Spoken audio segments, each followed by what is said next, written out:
નમસ્કાર.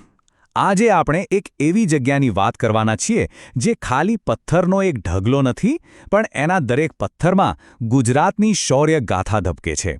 તો ચાલો આજે આપણે સાથે મળીને જૂનાગઢના ઉપરકોટ કિલ્લાના એ જ રહસ્યોને ખોલીએ.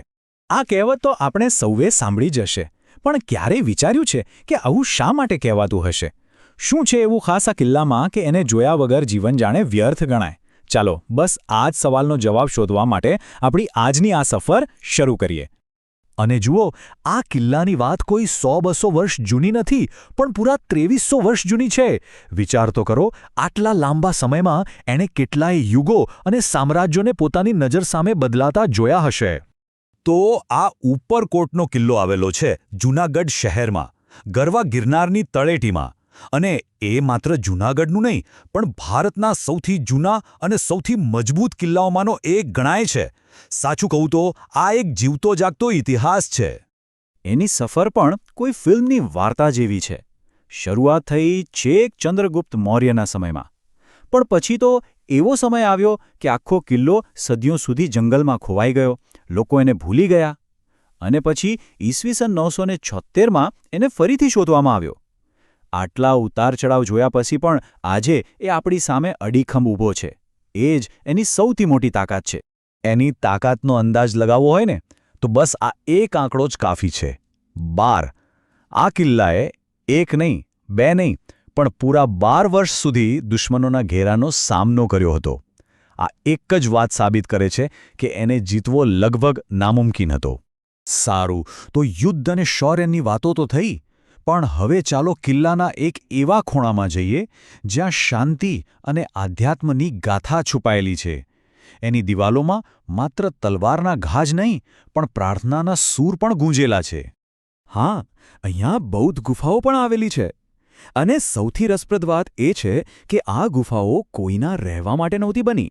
એ તો બૌદ્ધ ભિક્ષુઓ માટેના પ્રાર્થના અને ધ્યાન માટેના વિહાર હતા. વિચાર તો કરો, એક તરફ યુદ્ધ માટે સજ્જ કિલ્લો, અને એની જ અંદર આટલી શાંત જગ્યા. કમાલ છે ને? આ ગુફાઓની રચના પણ અદ્ભુત છે. એક બે નહીં, પણ 3 માળ જેટલી ઊંડી છે આ ગુફાઓ. દરેક સ્તરનો ઉપયોગ અલગ હતો, અને એના સ્તંભો પરની કોતરણી તો જાણે એ સમયની કલાકારીગરીનો નમૂનો છે. પથ્થરમાં કોતરેલી હોવાથી અહીં ગરમીમાં પણ એકદમ ઠંડક રહે છે. ચાલો હવે વાત કરીએ એ સમયની ઇજનેરી કળાની, જેણે આ કિલ્લાને ખરેખર જીવંત રાખ્યો. આ માત્ર બાંધકામની નહીં, પણ માનવ બુદ્ધિ અને દીર્ઘદૃષ્ટિની વાત છે.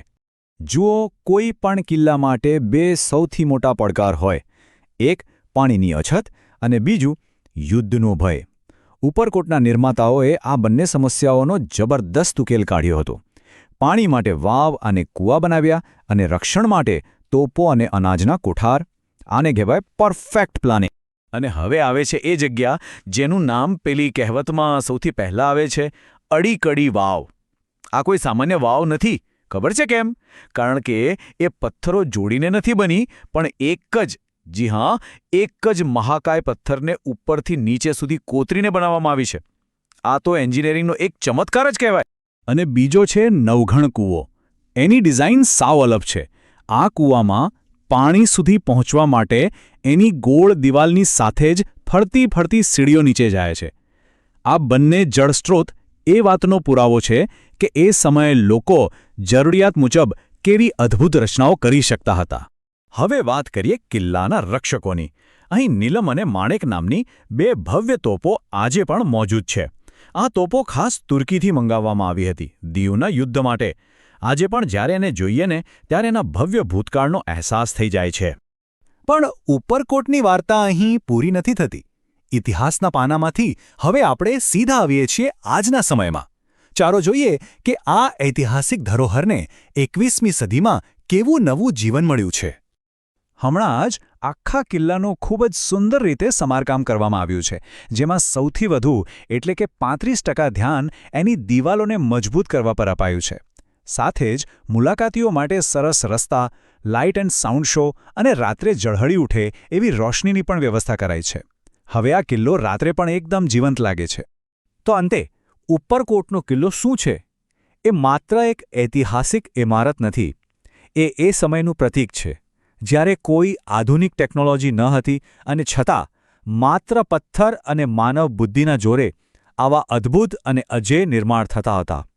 આ માનવ ચાતુર્યની જીતનું પ્રતીક છે. તો આખી સફર પછી એક સવાલ મનમાં જરૂર થાય છે.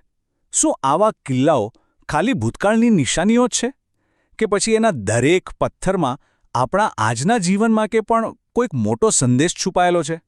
બસ આ જ વિચાર સાથે આજે અહીં અટકીએ છીએ.